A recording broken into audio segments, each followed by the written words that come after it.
আসসালামু আলাইকুম। বাংলাদেশ বেতার রাজশাহী। স্থানীয় সংবাদ পড়ছি হুমায়রা বিনতে আজাদ।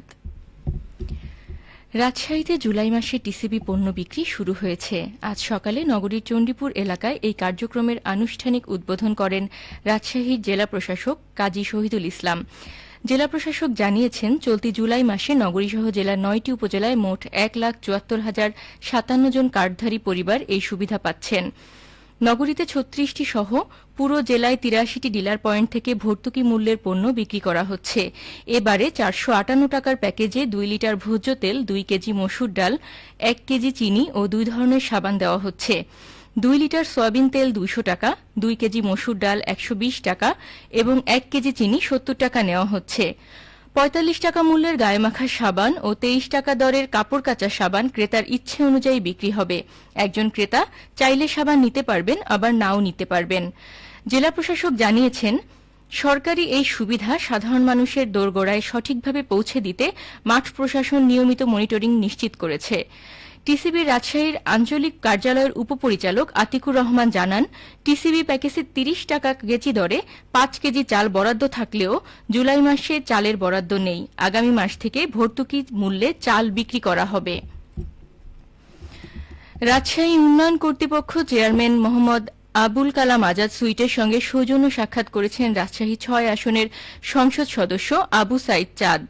আজ দুপুরে আরডিএ কার্যালয়ে অনুষ্ঠিত এই সৌজন্য সাক্ষাতে রাজশাহী অঞ্চলের সার্বিক উন্নয়ন, পরিকল্পিত নগরায়ন এবং চলমান ও ভবিষ্যৎ অবকাঠামো উন্নয়ন প্রকল্প নিয়ে মতবিনিময় হয়। আরডিএ চেয়ারম্যান সংস্থার চলমান উন্নয়ন কার্যক্রম, বিভিন্ন প্রকল্পের অগ্রগতি এবং ভবিষ্যৎ পরিকল্পনা সম্পর্কে এমপিকে অবহিত করেন। তিনি বলেন, আধুনিক, বাসযোগ্য ও পরিবেশবান্ধব রাজশাহী গড়ে তুলতে আরডিএ পরিকল্পিত উন্নয়ন কার্যক্রম বাস্তবায়নে কাজ করে যাচ্ছে। সৌজন্য সাক্ষাৎ শেষে উভয়েই রাজশাহীর উন্নয়ন কার্যক্রমকে আরও এগিয়ে নিতে পারস্পরিক সহযোগিতা ও সমন্বয়ের ওপর গুরুত্ব আরোপ করেন। নওগাঁয় জেলা উন্নয়ন সমন্বয় কমিটির সভা অনুষ্ঠিত হয়েছে। আজ সকালে জেলা প্রশাসকের সম্মেলন কক্ষে অনুষ্ঠিত সভায় সভাপতিত্ব করেন জেলা প্রশাসক মোহাম্মদ সাইফুল ইসলাম। সভায় বক্তাগণ ডেঙ্গু রোগ প্রতিরোধে মশামাছি নিধন কার্যক্রম জোরদার ও পরিষ্কার পরিচ্ছন্নতার উপর বেশি গুরুত্ব আরোপ করেন। এছাড়া মোবাইল কোর্ট পরিচালনা বৃদ্ধি এবং সরকারি উন্নয়ন কর্মকাণ্ড গতিশীল করতে প্রয়োজনীয় পদক্ষেপ গ্রহণে প্রয়োজনীয় দিক নির্দেশনা প্রদান করেন। সভায় পুলিশ সুপার মোহাম্মদ তারিকুল ইসলাম, বিভিন্ন সরকারি দপ্তরের কর্মকর্তা ও সদস্যগণ উপস্থিত ছিলেন। সিরাজগঞ্জে যমুনা নদীর পানি বৃদ্ধি অব্যাহত রয়েছে। একই সাথে বাড়ছে জেলার অভ্যন্তরীণ নদ নদীর পানিও। গত ২৪ ঘণ্টায় ৬ সেন্টিমিটার বৃদ্ধি পেয়ে আজ সকালে শহর রক্ষা বাঁধ পয়েন্টে যমুনা নদীর পানি বিপৎসীমার ৭৩ সেন্টিমিটার নিচ দিয়ে প্রবাহিত হচ্ছে। একই সময়ে ৫ সেন্টিমিটার বৃদ্ধি পেয়ে কাজীপুর মেঘাইঘাট পয়েন্টে বিপৎসীমার ১১০ সেন্টিমিটার নিচ দিয়ে বইছে নদীটির পানি। বাংলাদেশ পানি উন্নয়ন বোর্ড সিরাজগঞ্জের নির্বাহী প্রকৌশলী মোখলেসুর রহমান বলেন, পানি বৃদ্ধি অব্যাহত রয়েছে, তবে পানি বৃদ্ধির হার কিছুটা কমেছে। এদিকে যমুনার পাশাপাশি জেলার অভ্যন্তরীণ ইছামতি, বড়াল, করতোয়া ও চলনবিলের পানি বৃদ্ধি পাচ্ছে। ফলে নদী তীরবর্তী নিম্নাঞ্চল ও চরাঞ্চল প্লাবিত হতে শুরু করেছে। পানি বৃদ্ধি অব্যাহত থাকলে চলতি সপ্তাহে এ সকল এলাকায় বন্যা পরিস্থিতি সৃষ্টির আশঙ্কা রয়েছে। জলবায়ু পরিবর্তন, উৎপাদন ব্যয় বৃদ্ধি ও ফসলের ন্যায্য মূল্য না পাওয়ার মতো বহুমুখী সংকটের মধ্যে দেশের কৃষিকে টেকসই ভিত্তির ওপর দাঁড় করাতে ৫ দফা রূপরেখা ঘোষণা করেছে বাংলাদেশ কৃষক ফেডারেশন।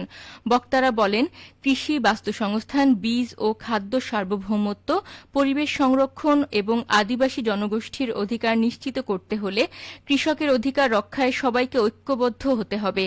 আজ পবা উপজেলা কৃষি অফিসের সভাকক্ষে দিনব্যাপী কৃষক প্রশিক্ষণ কর্মসূচিতে এসব কথা বলা হয়। বাংলাদেশ কৃষক ফেডারেশনের আয়োজনে জেলার বিভিন্ন উপজেলার কৃষক সংগঠনের নেতৃবৃন্দ, উন্নয়ন কর্মী, পরিবেশ কর্মী ও সাংবাদিকেরা অংশ নেন। কর্মসূচিতে প্রধান অতিথি ছিলেন পবা উপজেলা কৃষি কর্মকর্তা কৃষিবিদ এম এ মান্নান। সভাপতিত্ব করেন রুলফার পরিচালক আফজাল হোসেন। অনুষ্ঠান পরিচালনা করেন বাংলাদেশ কৃষক ফেডারেশনের সভাপতি বদরুল আলম।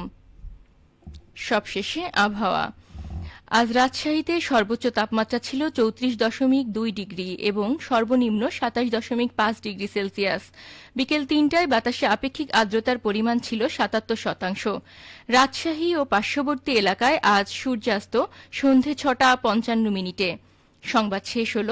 আমাদের পরবর্তী স্থানীয় ইংরেজি সংবাদ সন্ধে 6:05।